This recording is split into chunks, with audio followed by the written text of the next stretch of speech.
Hello everyone. Welcome to All Choice Legends and Tales. Today, we are embarking on an awe-inspiring journey to explore the legendary story of the three Western campaigns of the Mongol Empire. At its peak, the Mongol Empire spanned an astonishing 33 million square kilometers, stretching from the heart of Asia all the way to Eastern Europe, making it the largest empire by land area in human history. The Mongol cavalry, with their unmatched mobility, tactics, and openness to foreign cultures, swept through nearly half of the known world in just a few decades. In today's video, we will delve into that turbulent period of history to understand how Genghis Khan and his successors changed the fate of the entire Eurasian continent through their three Western campaigns. From the first campaign conquering the Khwarazmian Empire, to the army's second westward march that overran Eastern Europe, and finally to the monumental feat of capturing Baghdad, we will unveil the secrets of how the Mongol Empire steadily achieved its grand ambitions. Are you ready? Let's travel back to the era of iron and fire to witness the unparalleled glory of the Mongol Empire. Let's start by looking at the first Western campaign of the Mongol Empire. Under the command of Genghis Khan, the Mongolian cavalry is considered one of the most powerful military forces in history. Not only is their achievement stunning, it's also incredibly fast. In just 25 years, the Mongolian cavalry completed conquests that far exceeded those of the Roman Empire. While it took the Romans 500 years to reach their peak, the Mongols conquered 5 times as much territory in a short time. This amazing efficiency and scope is truly astonishing. Wherever the Mongol cavalry went, their speed and cruelty were terrifying. Their blitzkrieg tactics are relentless and show no signs of slowing down. They are not only a force, they are masters of strategy and tactics. Their conquests swept across Eurasia like a storm, spawning countless legends, place in history, and will be remembered forever. So how many people did the Mongols have? Their total population was about 1 million, with an army of just over 100,000. Now, compare that to their enemies. The Jin dynasty had 50 million, the Southern Song had 70 million, and the Khwarazmian Empire had 50 million. Their armies were 5 times larger than the Mongols. The Mongol cavalry was known for its incredible speed and mobility. When the Russians first encountered them, they were stunned by how the Mongols appeared out of nowhere, attacked swiftly, and then vanished. This lightning-fast warfare predated even the German blitzkrieg, with Mongol forces capable of covering up to 80 kilometers a day without the need for modern fuel. The Mongol army's success was largely due to their logistical expertise. While historical figures like Napoleon and Hitler failed to conquer Russia, Genghis Khan achieved what they could not. Each warrior managed up to 18 horses, allowing them to cover vast distances quickly. Their self-sufficiency was legendary. They carried dried meat, or boorts, which was made by slicing meat into thin strips, salting it, and drying it in the sun until it became hard and lightweight, making it easy to transport and long-lasting. They also carried fermented mare's milk, or kumis, and hunted game along the way, reducing their dependence on supply lines. This mobility and resourcefulness enabled them to sustain long campaigns far from home. The Mongols' efficient communication systems, adaptability in battle tactics, and superior horsemanship further enhanced their dominance on the battlefield. These combined advantages made the Mongol army one of the most formidable military forces in history. In the Mongols' first major westward campaign, their target was the rising power in Central Asia, the Khwarazmian Empire. The Khwarazmian Empire had vast territories, roughly encompassing present-day Iran, Turkmenistan, Uzbekistan, and Afghanistan. This empire was a dominant force in Central Asia, boasting strong military power and a prosperous economy, akin to a trade giant of the region.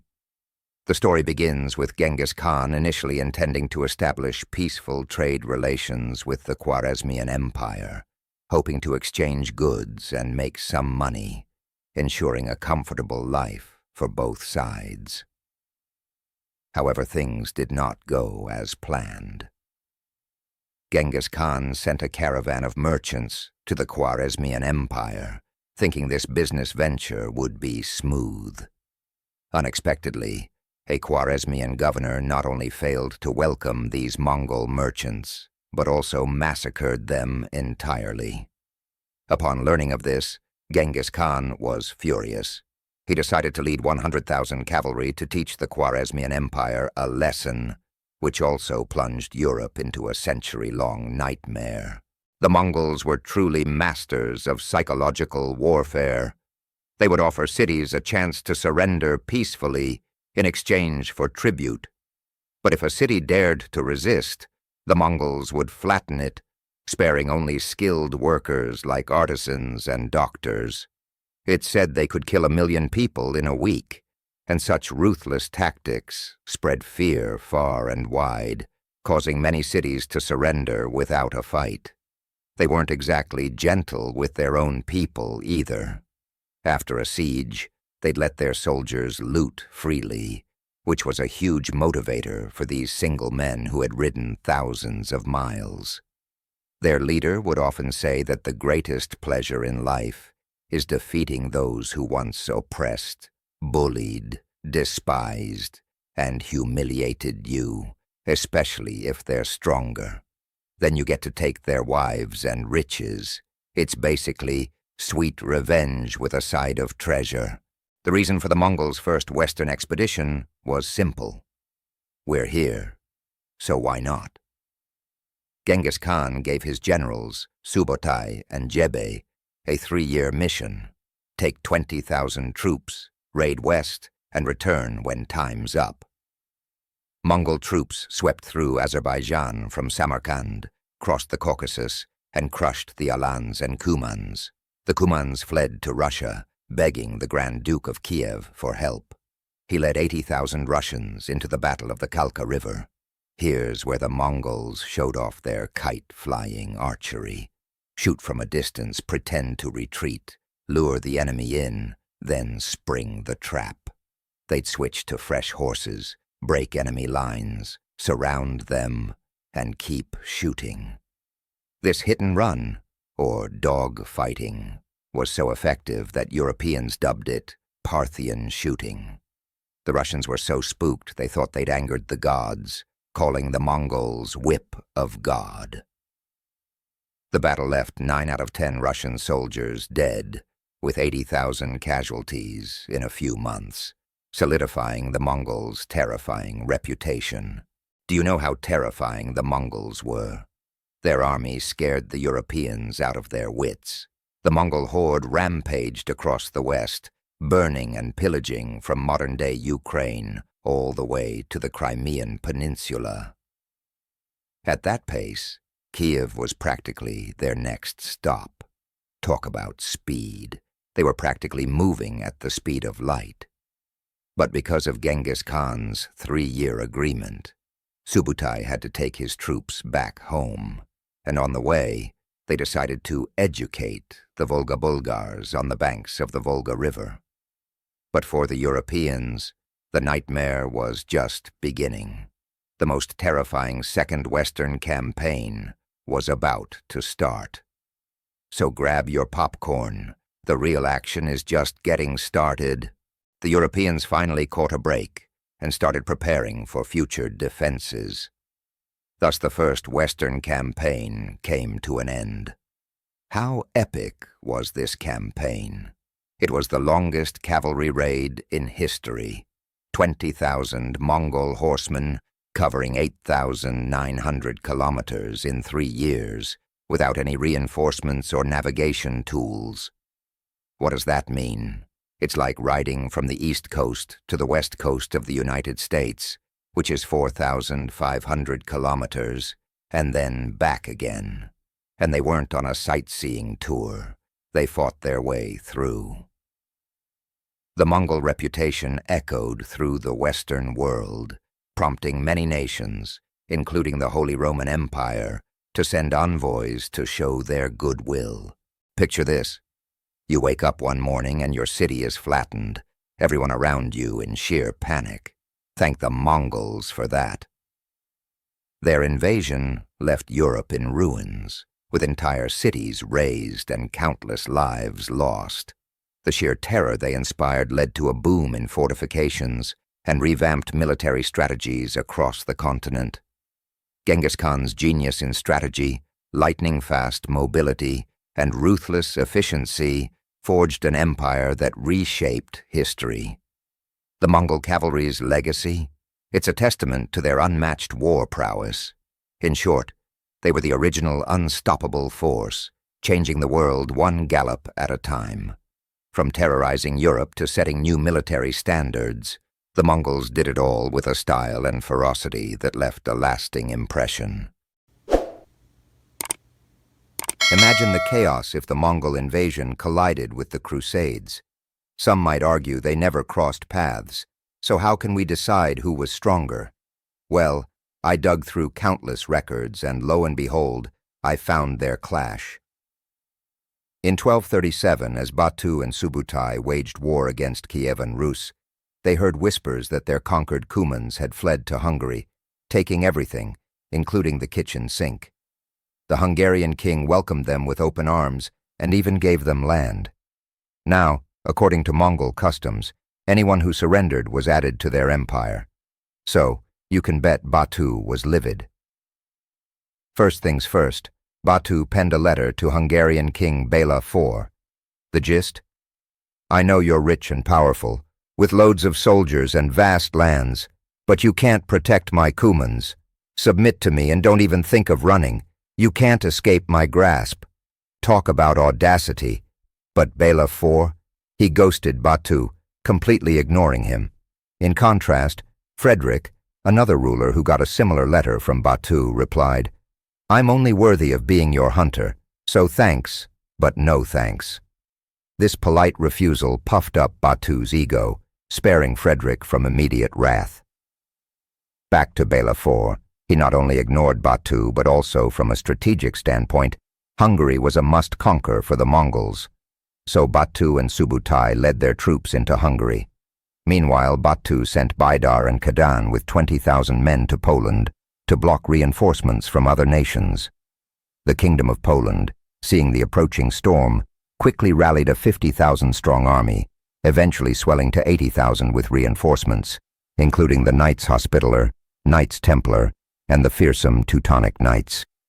These European heavy cavalry, the special forces of their time, were decked out in gear that could buy a farm. On the Mongol side, their horses, while not as fast in sprints, were robust and built for endurance, each rider equipped with multiple steeds for rotation. Their weapon of choice? The powerful composite bow, famed for piercing armor. In 1241, the two forces clashed at the Battle of Legnica. Sparks flew as the Polish left-wing cavalry charged, but they hit a wall of Mongol resistance. Flanked by Mongol horse archers, they faced relentless volleys of arrows. The cavalry was getting hammered, but no support came from the rest of the Polish forces. Why? European lords only commanded their own troops, unlike the Mongol commanders who could direct any unit based on battlefield needs, making their response swift and coordinated. The Polish left wing crumbled under the pressure of Mongol hit-and-run tactics. Only then did the central heavy cavalry, the knights, charge with cries of, "In the name of God." The Mongol vanguard, though brave, couldn't withstand the knights' onslaught and retreated. Teutonic Grand Master von Salza, seeing the retreat, ordered a full-speed chase. The Mongol light cavalry led the knights away from the battlefield into hilly terrain. Blinded by bloodlust, the knights didn't notice Mongol horse archers flanking them. Though the heavy armor of the Teutonic Knights rendered them nearly impervious to arrows, they continued their relentless pursuit. As the chase reached fever pitch, a sudden shout in Polish rang out, "Retreat!" Unable to see the battle ahead, Grand Master Ostoja feared being cut off and ordered a hasty retreat. Little did he know, this was just a clever ruse by the Mongols. Batu saw the knights withdrawing and launched a swift counterattack, turning the tide of the battle. The Polish commander, witnessing this chaos, ditched any notion of personal heroism and led a cavalry charge. The Teutonic Knights, invigorated by the reinforcements, turned their horses around for a countercharge. However, the Mongol horsemen, masters of tactical retreats, lured the European knights into a trap. These knights, bless their hearts, fell for the same trick twice. Just as expected, Batu unleashed his heavy cavalry. With the might of the heavens, they swept across Europe like a storm. Unlike the European knights, who were outclassed, the Mongol heavy cavalry were well equipped. Early Mongol gear might have been subpar, but after Genghis Khan united Mongolia and conquered regions like Gaochang, western Liao, and Khwarazm, they captured countless artisans. After joining forces with the Southern Song and defeating the Jin dynasty, they acquired superior armor. Their equipment now was leagues ahead. When the European knights first saw the Mongol heavy cavalry, they were stunned and failed to react. But the Mongols didn't give them another chance. A single charge shattered the knights' formation. Meanwhile, the Polish infantry, seeing their knights in trouble, rushed to help. However, humans on two legs can't catch up to horses on four, and since the knights had charged too far ahead, the infantry were left playing catch-up, becoming spectators to their own battle. Batu wasn't about to let them off easy. He sent his archers to set dense smoke along the path the reinforcements had to take, blinding them. As the European infantry floundered in the smoke, the Mongols encircled and annihilated them. Seeing smoke billowing behind them, the European knights realized their retreat was cut off, and their morale plummeted. With the situation dire, they attempted to withdraw, only to find themselves surrounded. In this battle, the Mongols' superior command and tactics crushed the Polish coalition. The Battle of Legnica saw the Polish forces lose over 20,000 men, including Duke Henry II and numerous barons and viscounts. Though the Grand Master of the Teutonic Knights escaped by a stroke of luck, the Mongols haunted his nightmares forever. In a letter to the King of France, he wrote that the Mongols were God's punishment, unstoppable by any force. The French king, upon reading the letter, felt helpless, hoping Hungary could hold out long enough for him to muster his own forces. Unbeknownst to him, Batu and Subutai, fresh from their victory, had already entered Hungary, marching at an astonishing 70 kilometers per day towards Bela IV. And Europe? The Battle of Legnica left them in shock. They couldn't believe how formidable the Mongols were. Yet they took no steps to counter the threat, being too preoccupied with internal strife. The Holy Roman Empire, in particular, saw Emperor Frederick II and the Pope locked in bitter conflict. The Pope, under the pretense of stabilizing internally before addressing external threats, called for a crusade against Frederick II to take him down. Bela IV of Hungary, a loyal supporter of the Pope, saw many young Hungarians join this crusade, which would later hinder his search for allies. But Batu wasn't concerned with all these European dramas. Ogedei Khan's command to him was simple: conquer to the ends of the earth. With Hungary in his path, Batu intended to obliterate it. After hearing of the Polish coalition's defeat, Bela IV began rallying his troops. However, his previous harsh treatment of Hungarian nobles left him with a scant number of soldiers. Luckily, the Cumans, whom Bela had previously taken in, came to his aid. With enough manpower, Bela fortified his defenses, strengthened castles, and destroyed roads to slow the Mongol advance. Christmas arrived, and Bela inspected every fortress and checkpoint before returning to the capital. Still uneasy, he summoned his nobles for a pre-battle rally. But the Hungarian nobles had demands. They made it clear they'd fight for the king, but only if their material needs were met. No profit, no battle, they said. With no choice, Bela conceded. But seeing the king so agreeable, The nobles upped the ante with even more demands. On one side were the ever-demanding nobles, and on the other, the relentless Mongols. What was poor Bela to do? Batu and Subutai marched at a blistering pace of 70 kilometers a day, heading straight for the Hungarian capital. The Hungarian king, realizing they were up to no good, frantically called for help from neighboring countries. But Western Europe was too busy opposing Frederick to lend a hand, and none of Bela IV's old friends wanted to get involved. They all seemed to have forgotten the saying, "Leave a way out for others, so you can meet again in the future." Desperate, Bela turned to his enemies for help. The Duke of Austria, upon receiving the plea, didn't hesitate and marched his army out. However, he had his own agenda. He figured Bela wouldn't lose to the Mongols, but on the off chance he did, the Duke could reclaim some land from Hungary. What he didn't consider was that if the Mongols won, they wouldn't just let him off the hook. When Bela heard that the Duke had responded so quickly, he was thrilled. But before he could even host a welcome feast for the Duke, bad news arrived.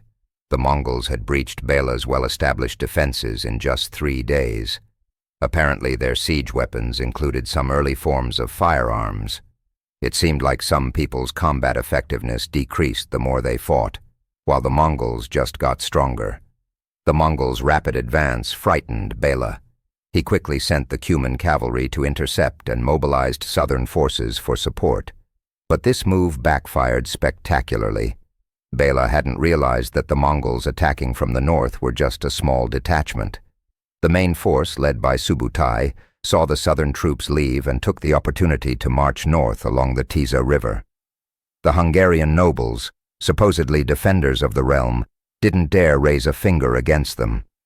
Meanwhile, Batu, with only a small force, managed to push back the Cumans at breakneck speed. In just 2 days, the Mongols were only 30 kilometers from the Hungarian capital, a distance they could cover in the time it takes to eat a meal. You might be wondering, where was Bela during all this? He was busy haggling with the nobles. They demanded perks before they'd lift a finger. The Austrian Duke, seeing this, decided to join the negotiation game. "This person is my dearest relative, gotta up the pay," he'd say, not wanting to lose out on the spoils. Even though Bela was exasperated, he didn't yield, relying on the Cumans for support. But the nobles, seeing Bela wouldn't budge, decided to take drastic action. That night they stormed the Cuman leader's camp and slaughtered everyone, then announced to the city that the Cumans had betrayed them.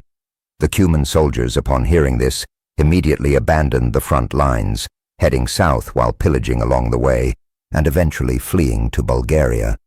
With no more obstacles, the Mongol cavalry had a clear path to Bela.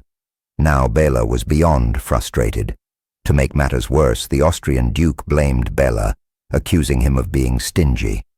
"I came all the way from Austria to help you, and this is how you repay me," he said, claiming that Bela's miserliness caused the whole mess.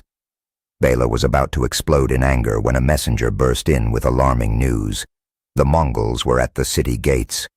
The Austrian Duke smiled, seeing the increased Mongol threat as a way to pressure Bela into concessions. Meanwhile, Batu and Subutai's forces had reunited. Facing the heavily defended city, they knew a direct assault wouldn't work. So they resorted to the classic Mongol strategy: lure the enemy out.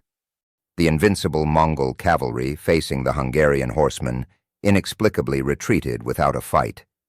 Meanwhile, their adversary, Bela IV, led an army of 100,000 out of the city to engage in battle. Little did he know, this was the classic Mongol feigned retreat tactic. Seeing the enemy had taken the bait, Batu and Subutai fell back, searching for the perfect battleground. They finally chose a spot near the Sajo River. Batu proposed a plan.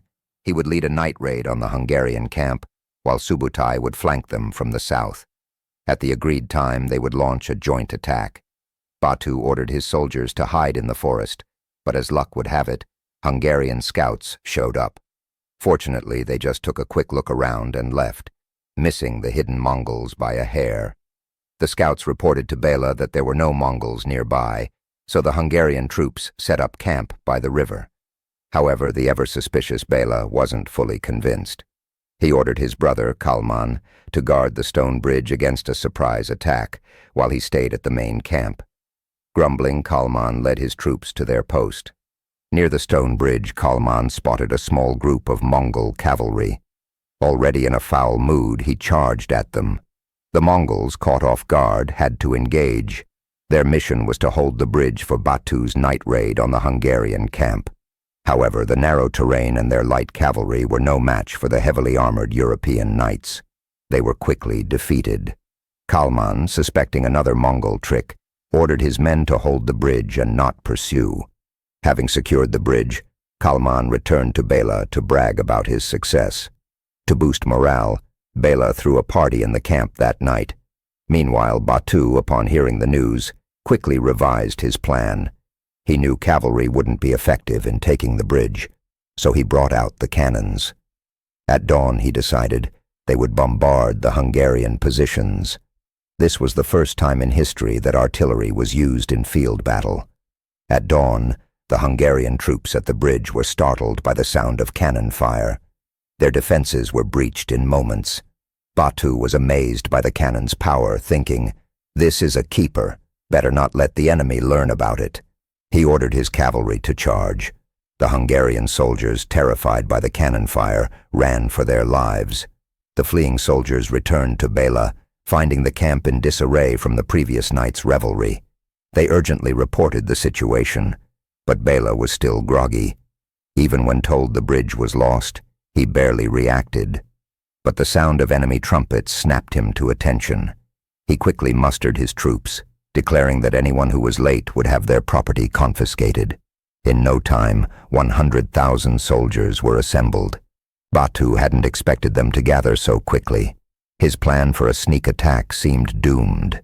In the open plain, his 30,000 men stood little chance against Bela's 100,000.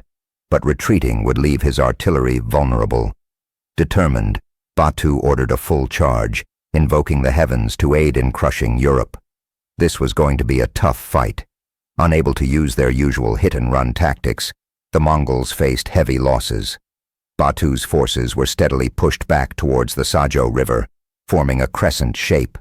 Holding their ground was becoming increasingly difficult, with Hungarian cavalry repeatedly breaking through. Just when it seemed the Mongols might be overwhelmed, their artillery provided crucial support, preventing a total rout. Yet the Hungarians, spurred by a reward for capturing Batu, fought like madmen. Bela promised a dukedom to whoever brought him Batu alive, and his soldiers, driven by greed, attacked with ferocity. Batu, under immense pressure, prayed for reinforcements. At the last moment, Subutai's forces arrived on the battlefield. With heaven's help, Batu aimed to conquer Europe. Trapped at the stone bridge, he saw Subutai arriving just in time. Subutai, seeing Batu's predicament, used an unconventional tactic. Heavy cavalry in the front and light cavalry in the back, launching a sudden attack on the Hungarian flank. The surprise assault broke the enemy infantry's morale. Rejuvenated by the sight of reinforcements, Batu led his remaining soldiers in a counterattack, turning the Hungarian right wing into cannon fodder. Watching from afar, Bela IV was furious but powerless. To avoid greater losses, he hastily ordered a retreat. Fortunately for him, the order was timely, and sacrificing the right wing allowed most of his troops to escape. Batu and Subutai, after regrouping, decided to chase down Bela and finish him off. They didn't have to chase long before encountering the Hungarian army, now fortified with wagons used as makeshift barricades for their archers, with infantry ready for close combat. Batu, recognizing the familiar setup, didn't immediately order an attack. Instead, he surrounded the enemy and brought up his artillery. The cannon fire soon shattered the Hungarian lines. Had it not been for the Mongol encirclement, the Hungarians would have fled even faster. After hours of bombardment, Batu felt the time was ripe. He opened a gap in the encirclement, a classic tactic known as leaving an escape route, and launched a full assault. The Hungarian soldiers, ready to fight to the death, saw the gap and ran for their lives, discarding their armor to lighten the load. Bela, seeing the situation was hopeless, gathered his guards and fled. With Bela's departure, the rest of the Hungarian soldiers followed suit, and the Mongol cavalry chased them down, turning the plain into a hunting ground. What started as a clash of elite armies ended as a one-sided rout. Historical records indicate Hungary lost over 70,000 men in this battle. Batu capitalized on the victory by capturing the Hungarian capital, plundering it, and setting it ablaze. He then forged royal decrees to coerce local lords into accepting Mongol protection. Meanwhile, Bela, after numerous hardships, broke through the Mongol blockade and fled to Austria, seeking refuge with the same duke who had once helped him. At first, the duke welcomed him with hospitality, but soon Bela realized he was essentially a prisoner. The duke sought revenge for a past humiliation, and now had Bela at his mercy. The once mighty king had no money left. His pockets were emptier than his promises. Even if he sold his crown, it wouldn't cover the duke's demands. Seeing Bela's destitution, the duke coerced him into signing a treaty, ceding all towns west of the Danube to Austria, and swearing an oath not to seek revenge. Bela, now humbled, had no choice but to comply. After signing the treaty, the duke released Bela, but the danger was far from over. Mongolia's conquest had plunged Hungary into chaos, and Bela knew he could only regain power once the Mongols withdrew. He fled abroad, but the Mongols weren't willing to let him go. They sent forces to pursue him, looting every town along the way. Europe had no answer to the unstoppable Mongol advance. If this continued, the entire continent would fall. But then news arrived from Mongolia. Genghis Khan had died. The Mongol commanders halted their advance, rushing back home to join the scramble for power. Their retreat gave Europe a much-needed breather. This ordeal was a calamity for Europe, but the nightmare awaiting them promised to be even worse. Thank you for watching. If you enjoyed this video, please like, subscribe, and share your thoughts in the comments. See you in the next episode. Have you ever heard of a country that didn't farm, produce goods, or trade for 200 years? Their sole income? Assassinations. This isn't fiction. It's the true story of the Nizari Ismaili state, also known as the Assassins, active over 700 years ago. They were so terrifying that kings and emperors trembled at the mere mention of their name. The Nizari Ismailis were led by a series of enigmatic leaders, the most famous being Hassan-i-Sabbah, who founded the order in the late 11th century. From their impregnable mountain fortress of Alamut, the assassins would send their agents, known as Fedayeen, on missions to eliminate political and religious leaders who opposed them. These missions were not carried out by mere mercenaries. The Fedayeen were devoted followers who believed in the divine mission of their leaders and were often willing to sacrifice their lives to complete their tasks. But even this fearsome nation met its match: Mongol cavalry, all thanks to one man, Mongol Khan, grandson of Genghis Khan. Imagine you're a French count wandering in the mountains of Tehran. You stumble upon a mysterious fortress. Before you can react, you're invited in by white-clad emissaries. As you enter, chills run down your spine. Everyone inside is dressed in white robes, except the lord of the castle in black. He offers to show you a performance.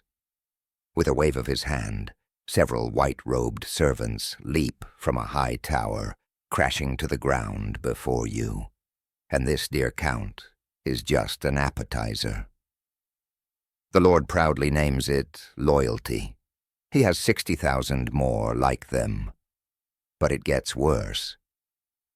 If you are a neighboring prince, you might wake up one morning to find a dagger embedded in your pillow and a mysterious figure in your room, warning you to pay tribute or face death next time. This is how Sultan Saladin himself was reportedly scared into retreat. How did the assassins train these killers? Through immersive paradise experience classes. Young recruits were rigorously trained in combat. Their leader, Ruken al-Din, promised paradise to the diligent, and he wasn't bluffing. He built a literal paradise filled with wine, food, and women. When the young assassins neared adulthood, they were drugged and brought to this paradise to enjoy its pleasures. Upon waking in the real world, they were told that returning to paradise required dying on a mission. No wonder they fought like they had nothing to lose. Their belief in paradise made them willing to undertake dangerous, suicidal missions, striking terror into their enemies and securing their place in history as a notorious secret order. No one could have guessed that the founding fathers of terrorism, the notorious assassins, would end up crossing paths with the unstoppable war machine of the Mongol Empire. Let's rewind to 1251. The assassin leader, Rukn al-Din, is hunched over a world map, hunting for his next extortion target. His eyes land on the most powerful man on the planet, Mongol Khan, the great Khan of the Mongols. Funny enough, Mongol Khan is also flipping through maps, pondering his next conquest. The legacies of his grandfather, Genghis Khan, and his uncle, Ogadai Khan, who led 2 successful campaigns, weigh heavily on him. Mongol is torn between striking west at Egypt or the Song dynasty in China. No one saw this coming. The world's top assassin boss decides to extort the world's top warlord.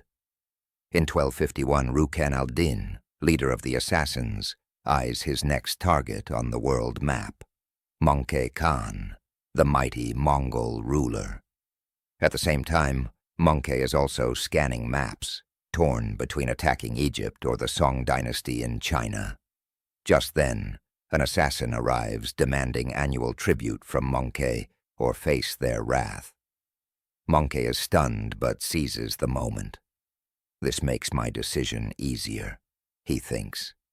He sends 2 armies, one south, led by his brother Kublai, to fight the Song, and the other west, led by his brother Hulagu, to annihilate the assassins. And so, the stage is set for an epic showdown between the world's deadliest shadows and the Mongol war machine. In June 1256, Hulagu's army entered assassin territory and easily broke through their defenses. Rukn al-Din was forced to fight. Even his own assassins prevented him from surrendering. They longed for their promised heaven. The assassins were experts in individual combat, but were no match for the Mongol army. In November 1256, the Mongols besieged Alamut. They brought out their secret weapon, the trebuchet. Under relentless bombardment, the fortress fell, despite its location on a towering cliff. The Mongols executed Rukn al-Din. This marked the end of the assassins' kingdom. Neighboring countries cheered, no longer afraid of the hidden dagger. But their joy was short-lived. Hulagu's Mongol army didn't stop. They marched west, setting their sights on Baghdad, one of the world's greatest cities. The Mongol invasion force entered Abbasid territory, and as the Caliph had predicted, the other cities were unable to resist. They either opened their gates in surrender or were destroyed by the siege weapons of the Mongol general Gwokan. On January 16, 1258, the various allied forces converged outside Baghdad, with Hulagu's 20,000 Mongol troops encamping to the south of the city. Hashim, the commander of the elite guard, advocated for a sortie to engage the enemy in battle. But the regent, Caliph al-Mustasim's uncle, preferred to wait for reinforcements from Syria and Egypt, unwilling to take the risk. Hashim persisted, and eventually his plan was approved. On January 17th, the Abbasid army launched a surprise attack on Hulagu's forces. Despite the challenging terrain and Mongol tactical errors, the battle initially favored the Abbasids. The Mongol troops were forced to retreat, with the Abbasid forces pursuing them to the banks of the Tigris River. Exhausted, the Abbasid army set up camp under Hashim's direction, but they were scattered when the Mongols breached the dikes and flooded the area. On January 18th, the Mongols began their siege of Baghdad, using trebuchets and crossbows to demolish the city's buildings. In 1257, they besieged it. The Abbasid Caliph al-Mustasim surrendered, hoping to save his city.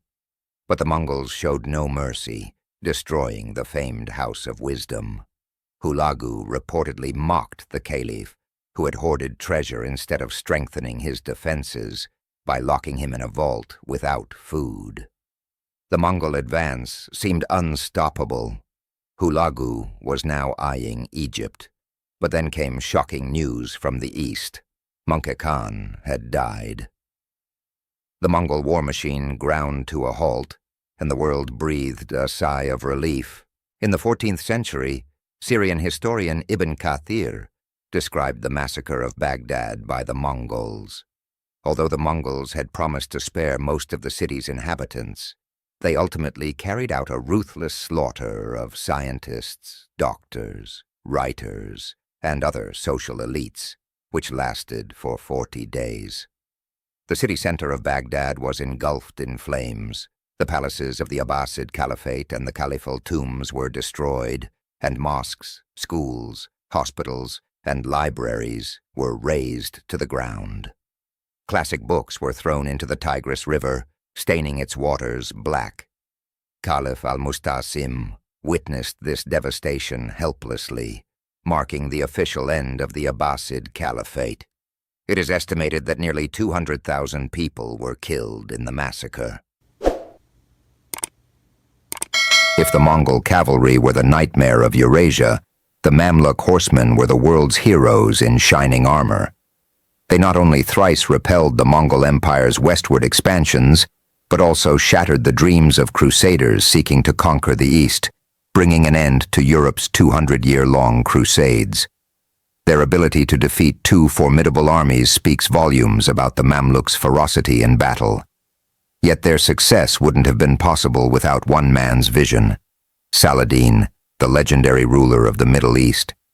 In 1096, Western feudal lords, under the guise of divine mission, launched the Crusades, sweeping through Muslim lands with 100,000 heavy-armored troops and seizing the holy city of Jerusalem. This clash ignited centuries of religious strife, with the Crusaders wielding absolute power and plunging the Middle East into prolonged chaos.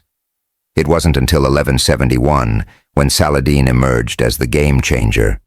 A savior of Islam, he rose to fame at 30 for bravely resisting the Crusaders, and spent 3 years conquering Egypt, founding the Ayyubid dynasty.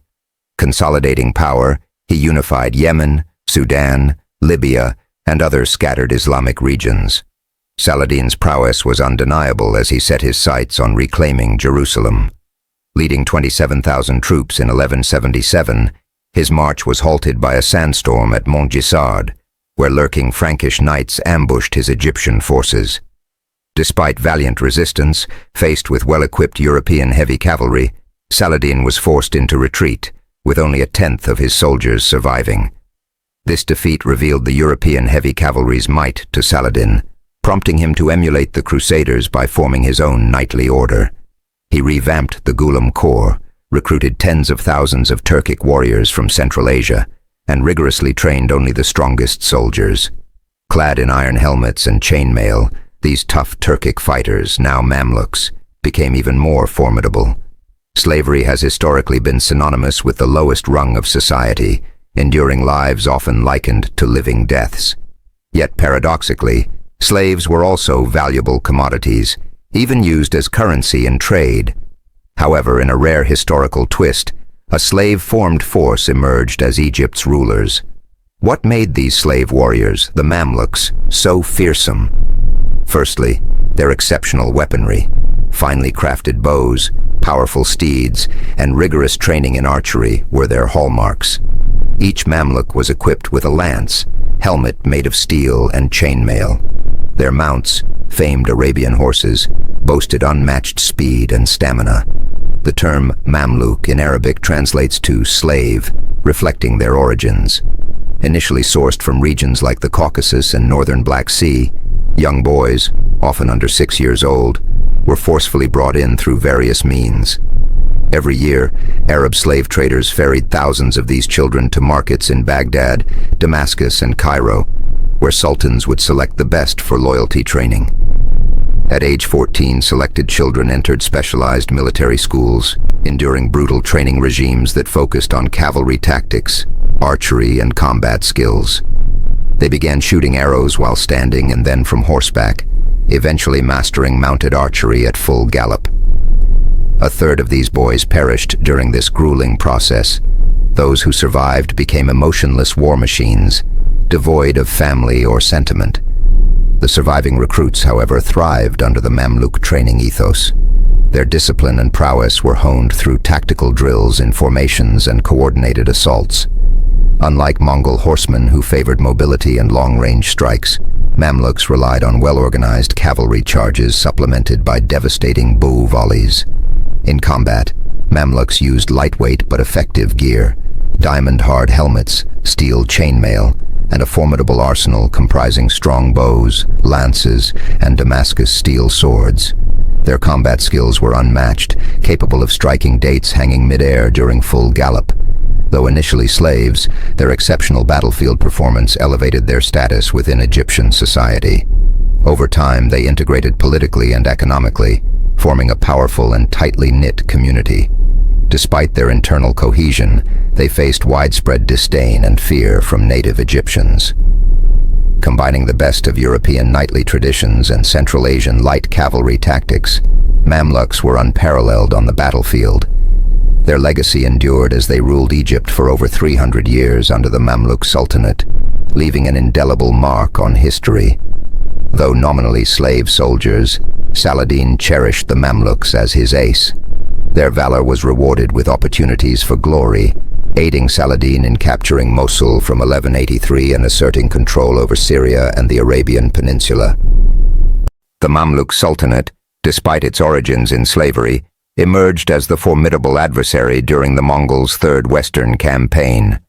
Its name, meaning slave dynasty, stemmed not from a slave uprising but from internal power struggles within the Ayyubid dynasty. After the sudden death of the seventh Sultan, Salah ad-Din, his ambitious wife attempted to seize power.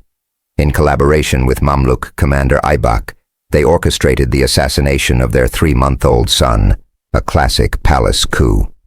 They then installed a young son as Sultan, while wielding actual authority, sparking significant backlash in the Muslim community.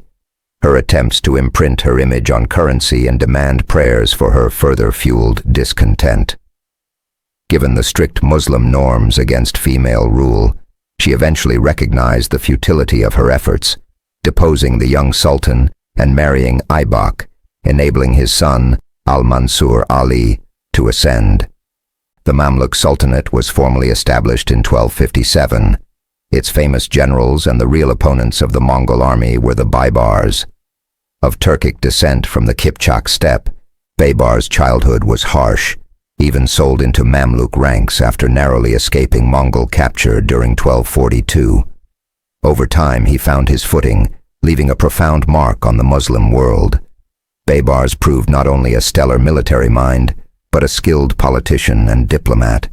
Dubbed Victorious King, Lion King, and Leopard King, he surpassed even Saladin's renown, reshaping world history through his ascent from slavery to sovereignty, a true legend of reversal. Baybars was a slave sold to the Mamluk army and quickly rose through the ranks.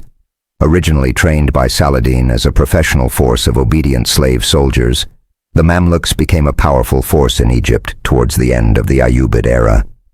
Baybars integrated himself into their leadership and demonstrated his military prowess, eventually leading an elite guard and even capturing French King Louis IX in battle.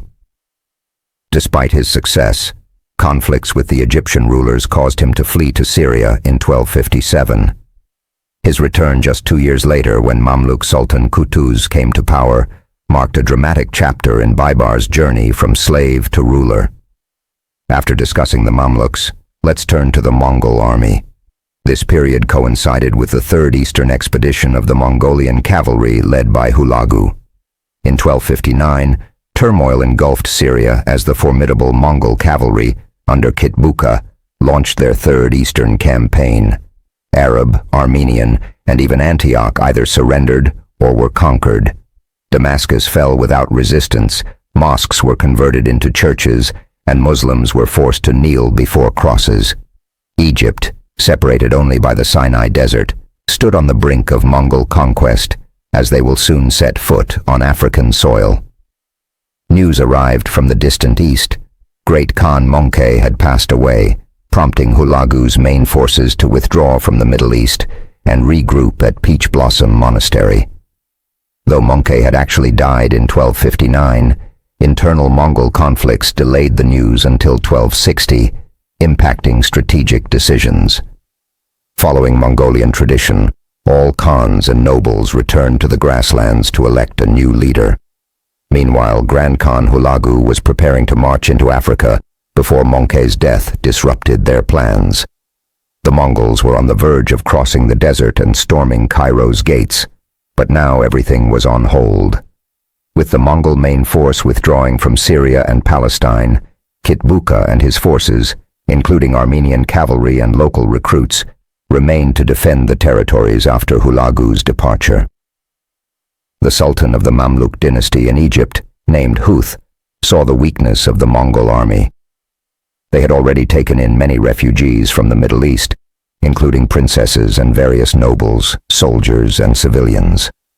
These people finally felt at home, united in their Muslim identity, saying, "Today's disgrace isn't just for conquered lands, but for all Muslims." Meanwhile, a Mongol envoy arrived with clear terms: surrender peacefully or face our unstoppable army. Some local nobles who fled from the Middle East strongly opposed surrender, having witnessed cities like Baghdad being massacred after submission. Despite their fears, the Muslim locals rallied behind Huth, who criticized surrendering nobles while inspiring soldiers with a spirited speech about defending their faith and honor. This unified Muslims under a single banner against the Mongols, while the unexpected alliance with the Crusaders led to an unprecedented peace between former adversaries. In July 1260, the Mongol Kitbuka forces prepared to battle the Mamluk cavalry. Let's assess their strengths. The Mamluks, centered around a core of 12,000 troops, also included non-core Egyptian forces and Muslim militias, totaling an estimated 30,000 to 120,000 soldiers, though most agreed on 30,000 to 50,000 as credible figures. The highly skilled Mamluk warriors, originally purchased as slaves and trained rigorously, formed both professional soldiers and elite special forces. Each Mamluk soldier was equipped with a powerful Arabian horse, though slightly less endurance than Mongolian horses, along with a large bow, Damascus sword, shield, and spear.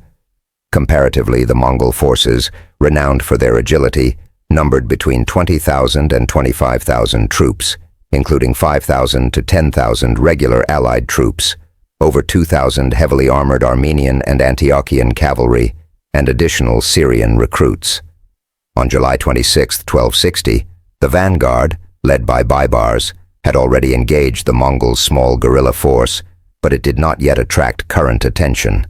September 1260 saw both main forces converging on the plains of Ain Jalut. Baibars' vanguard initially clashed with the Mongol advance but soon withdrew, luring them into a pre-planned ambush. Kitbuka and his Mongolian warriors, however, underestimated the situation, overconfident due to their past successes. They had never faced a resistance like this before and lacked fear, which dulled their senses. Meanwhile, Baibars remained calm, organizing his Muslim coalition into a three-sided encirclement, catching the Mongols off guard. While Kitbuka's troops were skilled, they lacked the strategic finesse displayed by the Mamluks and their allies. Kitbuka swiftly adjusted his tactics upon realizing the seriousness of the situation, showcasing his prowess as a commander. Many Syrian units quietly withdrew from the battlefield. In contrast, Kitbuka's tactics disappointed. Unlike the Mongol leaders of old who mastered various strategies, Kitbuka relied mainly on direct charges. His troops, unfamiliar with facing such resistance, lacked the versatility needed for such a crucial battle. Recognizing the severity of the situation, Kitbuka quickly rallied his forces, calming the temporary confusion and devising a countermeasure. Amidst the unfolding conflict, Syrian units began slipping away discreetly, reflecting their reluctant participation, driven primarily by the Muslim coalition's overwhelming strength. Despite their numerical disadvantage, the Mongols refused to concede easily, led by Kitbuka's split army, with the Armenian cavalry taking the vanguard on the left and the Muslim coalition pressing the right, under the command of Baibars. However, none of that matters now. It was the Mongolian army that launched the attack. They showed a high degree of tactical discipline during their charge. The Muslim coalition forces suffered heavy losses in the rain of arrows, but the Mongolian army was not afraid and continued to attack fiercely, putting tremendous pressure on the Muslim coalition forces. Although the Mongolian soldiers were hit by countless arrows, they still shouted loudly and pushed forward. The Mongolian army rushed into the enemy's formation in the face of a hail of knives. The Armenian heavy cavalry took the lead in the charge, and the Mongols provided arrow support from behind. The Muslim League began to waver, especially on the left, threatened by the Mongol army. At this critical moment, Toruru once again demonstrated exemplary leadership. In the age of close combat, this kind of leadership and emotional motivation is crucial. When your commander risks everything, it ignites boundless motivation in your soldiers. Togrul shouted, "For Islam!" a rallying cry that resonated profoundly. Muslims viewed this as a just war from any perspective, finally overcoming their passivity and disunity. The formidable Mongol army had instilled terror, but Togrul's heroic gamble reignited Muslim confidence and courage, turning the tide on the battlefield. The Mamluks, trained from youth as elite troops, showcased their exceptional skills, such as slicing an apple on a pole while riding, a feat highlighting their superior individual prowess compared to the Mongols. As the psychological advantage shifted, the Mongol army, reliant on inertia, found themselves at a disadvantage. However, the Mamluks restored confidence and physical stature, with their Arab-bred horses and superior combat skills, excelled in close combat where the Mongols struggled. Unlike the Mongols, adept at open-field warfare and disliking sieges, the Mamluks thrived in hand-to-hand combat. Reflecting, the Mongols rarely relied on brute force, preferring flexibility in battle over sheer aggression. Genghis Khan once said, "Our cavalry acts like individual needles probing for weaknesses. When a gap is found, they converge swiftly like a spear to disrupt enemy formations." Their disciplined approach includes orderly advances and retreats, relying heavily on archery rather than close combat. Today, however, they faced an entirely different scenario, a brutal melee where their numerical advantage was irrelevant. The skillful combat techniques of the Mamluk soldiers inflicted heavy casualties on the Mongol army, exposing Kitbuka's leadership failures. Known for their undefeated record in warfare, the Mongols suffered a devastating defeat under his command. Feeling disgraced, Kitbuka refused retreat, preferring death on the battlefield. The subsequent pursuit led to the encirclement and massacre of the remaining Mongol forces at Baibars, where they stubbornly resisted with shield formations until their arrows ran out, resulting in total annihilation. The Battle of Ain Jalut marked the Mongols' most catastrophic defeat and had far-reaching consequences, wiping out over 20,000 soldiers. Kitbuka was brought to Togrul, tightly bound. Toruru reveled in his victory over the once unstoppable Mongols, and he found that victory was hard-won. Togrul's attempt to insult Kitbuka failed to achieve his goal, so he killed him. Thorul was the first Muslim leader to effectively resist the Mongols. Kitbuka's defeat was crucial not only for the Mongols, but for the entire Muslim world. From a military perspective, this was a rare and classic cavalry versus cavalry battle. From a strategic and political perspective, this was landmark and changed the world order. If the Mongols prevailed, the entire Muslim world would be in danger, and the Mongols could reach Cairo without further military intervention. Today, the Mamluk Sultanate has established itself in Syria and has become a beacon of resistance to the Mongols in the Muslim world. Thank you for watching. If you enjoyed this video, please like, subscribe, and share your thoughts in the comments. See you in the next episode.